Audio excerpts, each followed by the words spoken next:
मयूर फाटा येथे उसाची ट्रॉली व टेम्पोची धडक, सुमारे तासभर महामार्ग ठप्प।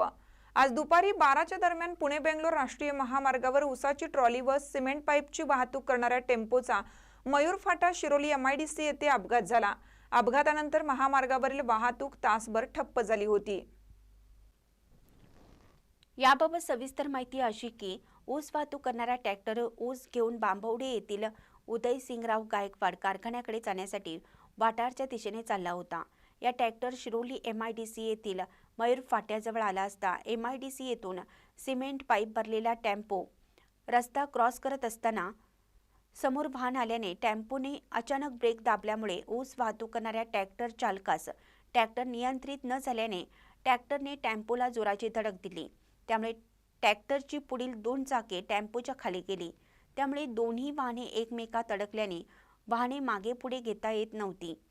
बरोबर रस्त्याच्या मधोमध हा अपघात झाल्याने पुण्याच्या दिशेने जाणारी वाहतूक सुमारे तासभर पूर्णपणे ठप्प झाली होती।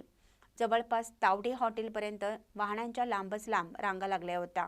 ही घटना समजता शिरोली MIDC पोलीस घटनास्थळी दाखल झाले। त्यानंतर क्रेन बोलवण्यात आली, पण वाहतूक ठप्प असल्याने क्रेन येण्यास उशीर झाला।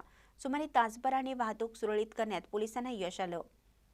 यामुळे वाहनधारकांना मोठा मनस्ताप सहन करावा लागला। पोलिसांनाही वाहतूक सुरळीत करण्यासाठी व वाहने मार्गस्थ करण्यासाठी नागावचे ग्रामपंचायत सदस्य अमित खांडेकर, विवेक नागावकर, शिशिर बेडकर, तानाजी पोवार, दयासागर कांबळे, सर्जीराव टाफळे यांनी मदत केली।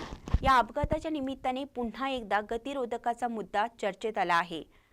ज्या ठिकाणी महामार्गावरून वाहतूक सेवा रस्त्याला वळवली आहे व ज्या ठिकाणी रस्ता क्रॉसिंग आहे त्या ठिकाणी गतिरोधक बसवण्याची मागणी वाहनधारक व स्थानिक नागरिकांकडून होत आहे। ही बाब महामार्ग अधिकाऱ्यांनी गांभीर्याने घेणं गरजेचं आहे। महानकरी न्यूजसाठी विद्याधर कांबळे, पुलाची शिरोली। ताज्या बातम्यांसाठी महानकरीला सबस्क्राइब करा आणि बेल आयकॉनला क्लिक करा।